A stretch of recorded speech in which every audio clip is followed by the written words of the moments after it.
Un cordial saludo para todas las personas que me están viendo y escuchando en este momento. Yo soy Eliana Tobón González, soy cofundadora de la Corporación Cono, quienes les traemos la actividad del día de hoy. Cono es una organización sin ánimo de lucro. Nosotros iniciamos nuestra actividad en el año 2011, en ese tiempo como proyecto Tintín Corre Corre. Unimos el trabajo de diferentes voluntarios alrededor del mundo y programas de voluntariado y lo concentramos en población infantil y juvenil, si bien tenemos también otras actividades para otros grupos etarios que han sufrido o sufren las consecuencias del conflicto armado en Colombia. Nosotros promovemos los valores de la regulación emocional, la resiliencia, la construcción de comunidad y el proyecto de vida, porque creemos que son pilares básicos en esta época de transición que está viviendo en Colombia, el llamado posconflicto, y en otras sociedades, y atiende a diferentes necesidades personales y comunitarias. Yo soy médica egresada de la Universidad de Antioquia, tengo una especialización en medicina psicosomática y psicoterapia médica y les voy a hablar precisamente de emociones, órganos de los sentidos y resiliencia. Les voy a presentar rápidamente a los miembros fundadores. Sara Rendón es psicóloga, Catalina Henao es ingeniera administradora con un máster en dinámica de sistemas, Daniel Henao y Julio Donado son profesionales en administración de negocios internacionales y como les había contado, yo soy Eliana Tobón. Ahora vamos a abrir esta cajita que está llena de diferentes elementos audiovisuales que nos van a ayudar a comprender la relación entre emociones, sentidos, relajación y resiliencia. Vamos a empezar con el tema de las emociones. De manera generalizada podríamos decir que todos los seres humanos hemos experimentado emociones. Pero ¿cómo se define una emoción? La palabra emoción viene del latín emovere, que significa remover o agitar. Una emoción es una energía de reacción a un estímulo del ambiente, a una persona, a un objeto, a un recuerdo, a una situación, etc. Es decir, a lo que está pasando a nuestro alrededor. Las emociones tienen un carácter intenso y pasajero y se manifiestan en tres niveles: en el pensamiento, en el cuerpo y en el comportamiento. Las emociones tienen una función muy importante en la comunicación con otros seres vivos para relacionarnos y sobre todo para sobrevivir, como en el caso del miedo o la rabia, que nos llevan a huir o luchar frente a un peligro potencial.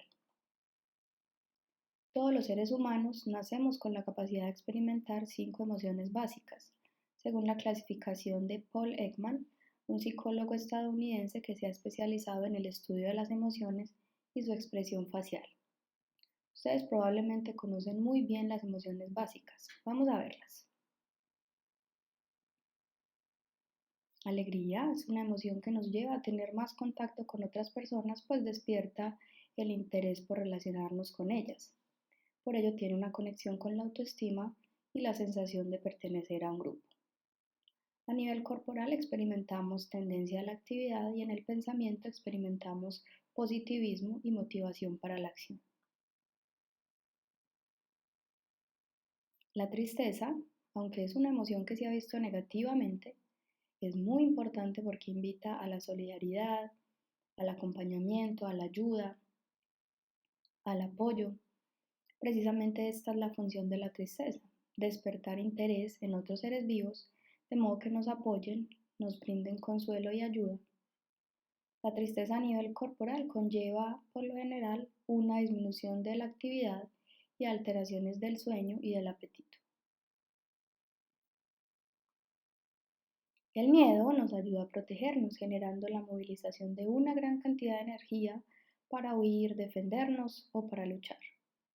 Se manifiesta entonces a nivel corporal con aumento de la actividad del corazón, del sistema circulatorio y respiratorio, aumento de la energía y el fluido sanguíneo a los músculos, dilatación de la pupila y también puede manifestarse con temblor en las piernas, dolor de estómago u otros síntomas. Asimismo, se acelera la velocidad del pensamiento para que podamos reaccionar. El asco es una emoción muy útil para la protección, pues nos ayuda a diferenciar si algo es comestible o potencialmente dañino para nuestra salud. A nivel corporal y cognitivo experimentamos rechazo hacia lo que nos produce esta emoción. Y por último, la ira es una energía que se asimila al miedo en cuanto a su activación corporal, pero se genera por motivos diferentes como la indignación o la decepción y nos lleva a poner límites y defender nuestros intereses. Así vemos entonces la importancia de cada una de las emociones básicas y que no hay emociones buenas o malas, positivas o negativas, como se suele decir. Obviamente unas se sienten mejor que otras, sino que cada una tiene funciones y motivos muy específicos. Podemos aprender a manejar las emociones de modo que nos sirvan para relacionarnos de manera más adecuada. Las técnicas que se usan para esto se conocen como técnicas de regulación emocional, que es un tema que abordaremos en otra ocasión. Ahora vamos a hablar de los órganos de los sentidos. Estas son las vías de ingreso de la información que llega a nuestro cuerpo desde el exterior, permitiendo que se generen las emociones, como ya habíamos dicho. Los sentidos nos permiten comunicarnos e interactuar con el ambiente. Están compuestos por diversas células especializadas y se conectan con el sistema nervioso a través de receptores. Hay 5 sentidos que son muy conocidos por todos: la visión, la audición, el olfato, el gusto y el tacto. Pero hay otros que son un poco más complejos y menos famosos: la nocicepción o el sentido del dolor, que nos ayuda a protegernos, pues llama nuestra atención sobre alguna parte del cuerpo o un tejido que ha sido lesionado, de modo que nos encarguemos de ella y no avance o se complique. El sentido de la temperatura, que tiene una función protectora y de disminución del daño, pues si estuviéramos, por ejemplo, cerca de esta fogata, habría un momento en el cual el cuerpo nos daría una señal: está muy caliente, alejarse. El sentido del equilibrio, que nos permite mantener el control de nuestro cuerpo aún cambiando de posición a través del movimiento. Y el sentido de la propiocepción, que es la conciencia de nuestra posición corporal. Es decir, sin que estemos usando la visión o el tacto para percatarnos de en qué posición está nuestro cuerpo, podemos decir, por ejemplo, en qué posición tenemos los pies en este momento, ¿no? Este sentido es también muy importante para el movimiento. Entonces tenemos los 9 sentidos. Algunas personas hablan de otras clasificaciones, pero para nuestro taller nos gusta presentarlos de esta manera para que haya una mayor conciencia de ellos en el cuerpo. Los receptores se conectan con nervios que llevan la información que entra a través de los órganos de los sentidos a diferentes partes del cerebro que se encargan de procesarlos. Algunas de estas partes son las mismas que se encargan de participar en generar las emociones, elaborar recuerdos. También tienen la función de intervenir en la producción de algunas hormonas como la adrenalina y elaborar respuestas de comportamiento. Estas estructuras son el sistema límbico, el lóbulo frontal y el córtex prefrontal o corteza prefrontal. Esto nos da una idea de la compleja conexión entre los sistemas nervioso, hormonal, inmunológico y endocrinológico, algo que se ha estudiado intensamente en los últimos 30 años y se conoce con el nombre de psiconeuroinmunología. En este modelo del cerebro humano podemos observar la corteza cerebral, se las estoy señalando aquí con el cursor, también conocida como materia gris por algunos. Esta es la parte más evolucionada del cerebro. Acá tenemos el córtex prefrontal en verde, el cuerpo calloso rodeando las estructuras del sistema límbico, que son el tálamo, el hipotálamo, el hipocampo, que participa en procesos relacionados con la memoria, la amígdala y otras estructuras que generan un circuito y se coordinan para ejercer estas diferentes funciones. Aquí está el cerebelo, encargado del equilibrio.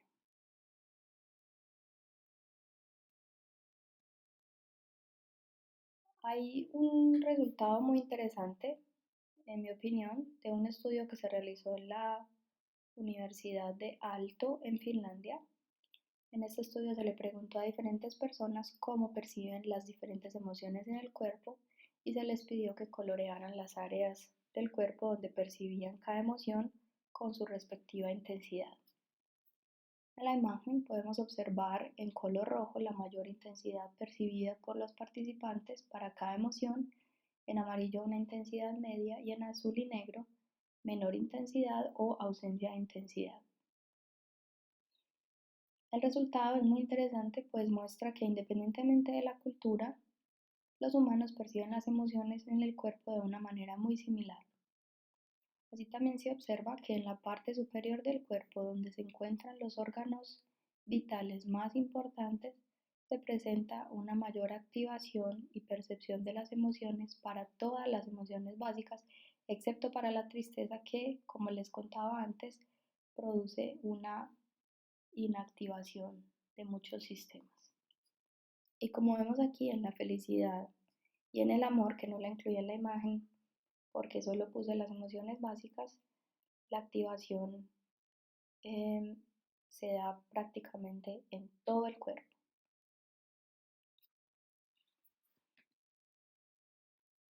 Muy bien, ahora vamos a hablar del concepto de relajación y el papel de las emociones en esto.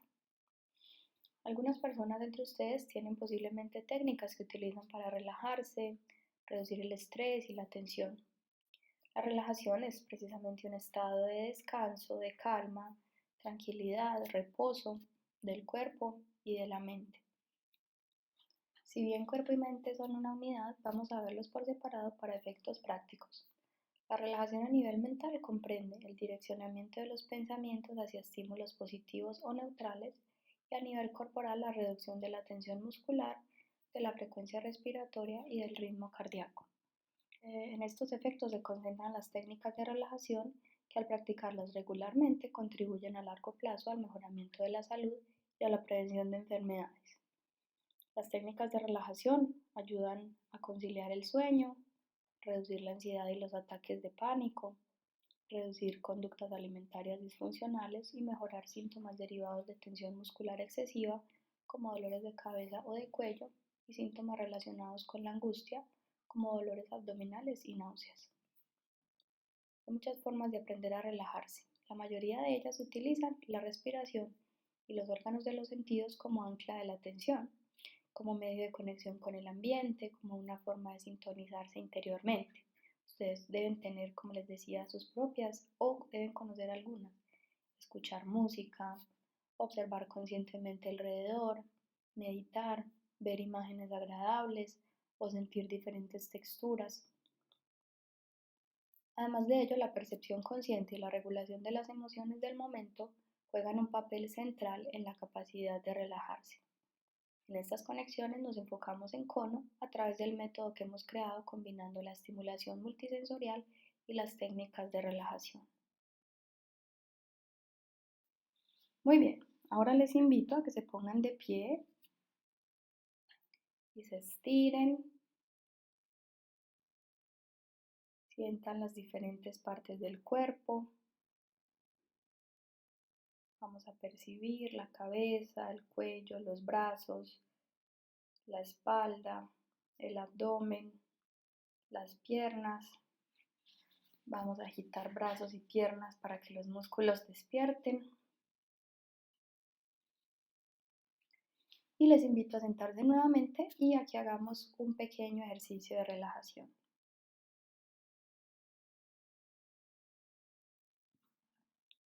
Esta es una técnica muy fácil para relajarse en situaciones cotidianas que generan tensión, por ejemplo, antes de un examen o de una presentación en público, en una pausa activa del trabajo o del estudio, cuando sientan estrés, pensamientos negativos o antes de ir a dormir. El principio del ejercicio es la respiración controlada, de manera que la expiración, el botar el aire, sea más largo que la inspiración, o sea, el tomar aire. Es decir, vamos a tomar aire contando mentalmente hasta 4, retenemos el aire contando mentalmente hasta 5 y botamos el aire lentamente mientras contamos mentalmente hasta 8. Luego respiramos de manera normal y podemos volver a intentar siempre y cuando no percibamos alguna reacción desagradable como mareo. En caso tal, mejor interrumpir el ejercicio.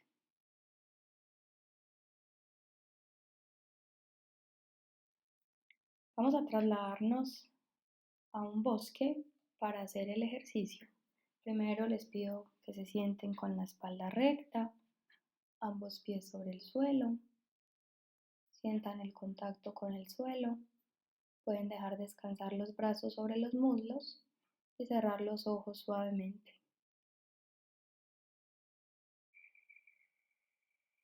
Ahora, yo voy a contar mientras ustedes hacen el ejercicio. Tomamos aire. 1, 2, 3, 4. Retenemos el aire. 1, 2, 3, 4, 5. Y botamos. 1, 2, 3, 4, 5, 6, 7, 8. Muy bien, ahora vamos a respirar normal.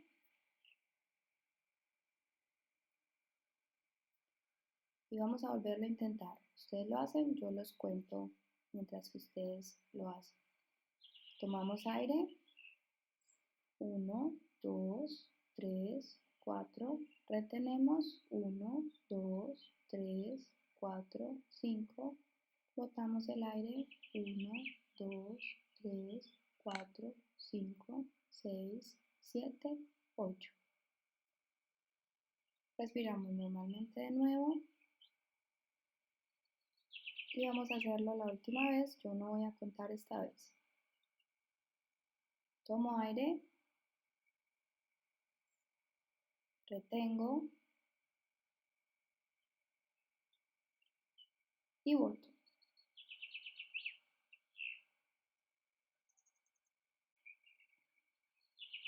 Vamos a tomarnos unos segundos en silencio con los ojos cerrados para percibir la sensación de relajación en todo el cuerpo y prepararnos lentamente para la última parte de la conferencia.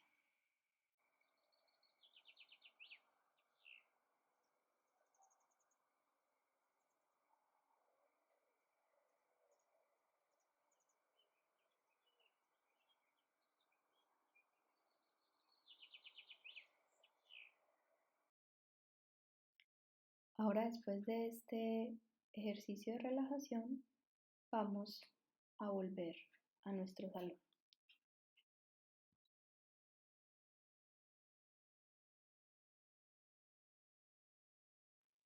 Recordemos la secuencia de los temas. Hemos visto que las emociones se generan como respuesta a los estímulos del ambiente que percibimos a través de los órganos de los sentidos y que a corto plazo podemos utilizar la relajación como forma de manejar estos estados, regularnos y así poder utilizar mejor la energía de las emociones. La resiliencia es una palabra que originalmente se usa en la física para designar la capacidad de un material de volver a su forma original luego de haberle aplicado alguna fuerza externa. En la psicología se usa el término para denominar la capacidad que podemos desarrollar los seres humanos de volver a nuestra esencia y a recuperar la motivación y el sentido de la vida luego de una situación que nos ha afectado de manera importante, pudiendo volver a construir nuevas perspectivas y planes para el futuro. Esta no es una habilidad con la cual se nace y se tiene o no, sino que se puede desarrollar y fortalecer siendo muy útil en nuestro camino de vida. La profesora Jutta Hella, una politóloga y socióloga alemana, define en su libro 7 claves de la resiliencia estas 7 actitudes o pilares que hemos resumido aquí y que vamos a ver uno a uno. Estas actitudes son muy importantes porque juntas conforman la resiliencia como esta capacidad que ya hemos explicado. La primera es el optimismo, que es la capacidad de ver las situaciones desde su lado más positivo. Y esto no se trata de que nos digamos mentiras y que hagamos como si no pasara nada, sino de buscar la forma de tomar una perspectiva que nos ayude a generar un estado anímico agradable y que nos ayuda a solucionar la situación o por lo menos a aceptarla.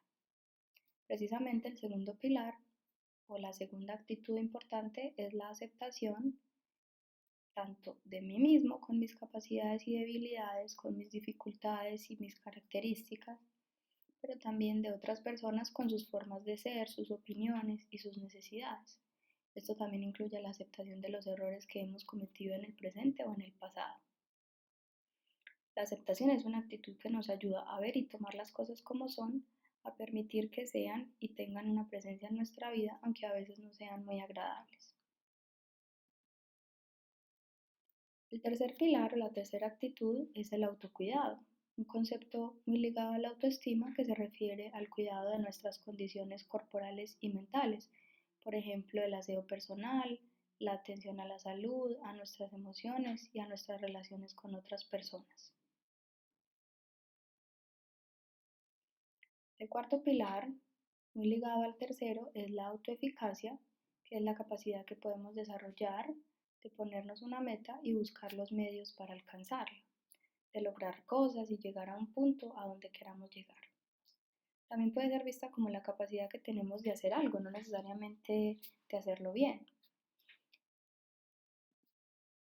Ahora vamos a pasar a otros pilares que se salen del ámbito personal e implican relaciones con otras personas. El quinto, es la orientación a redes, que es la capacidad de trabajar en equipo, de unir esfuerzos para un proyecto común. Esta es la base de funcionamiento de las sociedades y un aspecto muy importante en la supervivencia, permitiéndonos unir esfuerzos, cuidarnos y apoyarnos unos a otros. El sexto pilar de la resiliencia es la orientación a soluciones. Enfocarse en un problema más que en una solución es un gran derroche de energía. Obviamente, primero tenemos que entender bien el problema para buscar la solución, pero la orientación a soluciones implica experimentar, analizar, también fracasar y volverla a intentar y lograr resolver ese problema. O también, como les decía antes, aceptar que entonces tal vez no hay solución y debemos utilizarlo de modo que podamos aprender de ello. Y el séptimo pilar es la proyección a futuro, que implica permitirnos tener deseos, metas, planes y buscar la forma de alcanzarlos en el futuro. Implica tomar el tiempo para preguntarnos a dónde, cuándo y cómo queremos llegar dentro de cierto periodo de tiempo. Este es un aspecto muy importante de la motivación y la autoestima. Vamos entonces a repasar los 7 pilares: optimismo, aceptación de las situaciones como son, cuidado de nosotros mismos, autoeficacia teniendo en cuenta nuestras capacidades y límites, orientación a redes, orientación a soluciones en lugar de enfocarnos en el problema y una proyección hacia el futuro. Trabajando activamente en estas 7 actitudes podremos sobrellevar mejor las situaciones que se nos presentan a todos, que nos retan y nos ponen bajo presión. Como vemos, aquí también juega un papel importante el aprender a manejar las emociones y relacionarnos con otras personas a largo plazo. Hemos visto entonces las complejas relaciones entre las emociones, los órganos de los sentidos, aprender a relajarse y a fortalecer la capacidad de resiliencia como elementos importantes en el bienestar personal y en la convivencia con otras personas, buscando que todos podamos trabajar juntos, tengamos confianza, construyamos paz y podamos convivir. Les invito a que nos sigan en nuestras redes sociales, Facebook, Instagram, Twitter, y a que nos escriban a nuestro correo electrónico. En nombre de la Corporación Cono, agradezco el espacio que nos permitieron hoy, su atención sobre todo, y les invito a que nos contacten, a que unamos esfuerzos y sea cada uno de ustedes consciente del papel que desempeña en su grupo, en su familia y en su sociedad. Hasta la próxima. Chao.